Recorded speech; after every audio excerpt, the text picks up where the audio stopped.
ആരോഗ്യത്തോടെയുള്ള Christmas പുതുവർഷത്തെ വരവേറ്റ നിംസ് മെഡിസിറ്റിയും കെഎസ്ആർടിസിയും തമ്പാനൂരിലെ നിംസ് എമർജൻസി മെഡിക്കൽ കെയർ യൂണിറ്റിന്റെ നേതൃത്വത്തിൽ നടത്തിയ ക്രിസ്തുമസ് പുതുവത്സര ആഘോഷ പരിപാടിയായ ക്രിസ്തുമസ് നിലാവ് തികച്ചും വ്യത്യസ്തമായി.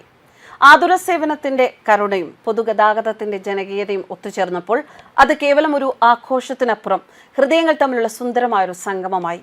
നിംസ് കോളേജ് ഓഫ് നഴ്സിംഗ് വിദ്യാർത്ഥികളുടെ കലാപരിപാടികൾക്കൊപ്പം സാന്താക്ലോസ് യാത്രക്കാർക്കും ജീവനക്കാർക്കും മെഡിക്കൽ പരിശോധന നടത്തി ആരോഗ്യ സംരക്ഷണം ഉറപ്പാക്കിയത് വിസ്മരിപ്പിച്ച കാഴ്ചയായിരുന്നു. തുടർന്ന് സാന്താക്ലോസിന്റെ പ്രമേഹ രോഗ പരിശോധനയിൽ പ്രമേഹമില്ലാത്തവർക്ക് ക്രിസ്മസ് സമ്മാനവും പ്രമേഹമുള്ളവർക്ക് ബോധവൽക്കരണവും പരിഹാര മാർഗവും നിർദ്ദേശങ്ങൾ നൽകുകയും ചെയ്തു. സ്നേഹത്തിന്റെ മധുരം പങ്കുവച്ചുകൊണ്ട് ക്രിസ്മസ് നിലാവ് അവസാനിക്കുമ്പോൾ ഓരോ മനസ്സിലും അവശേഷിച്ചത് വരാനിരിക്കുന്ന ഒരു നല്ല നാളെക്കുറിച്ചുള്ള ശുഭപ്രതീക്ഷകളായിരുന്നു. നിംസും കെഎസ്ആർടിസിയും തീർത്ത ഈ കൂട്ടായ്മ നന്മയുടെ പുതിയൊരു വഴിത്താരെയാണ് സമൂഹത്തിന് കാണിച്ചു കൊടുത്തത് എന്ന് കെഎസ്ആർടിസി എടിഒ ഷാജി അഭിപ്രായപ്പെട്ടു. കെഎസ്ആർടിസി ജീവനക്കാർ, നിംസ് മെഡിസിറ്റിയിലെ ജീവനക്കാർ, യാത്രക്കാർ ഉൾപ്പെടെയുള്ളവർ ആഘോഷത്തിൽ പങ്കുചേർന്നു. News desk കർമാനസ്.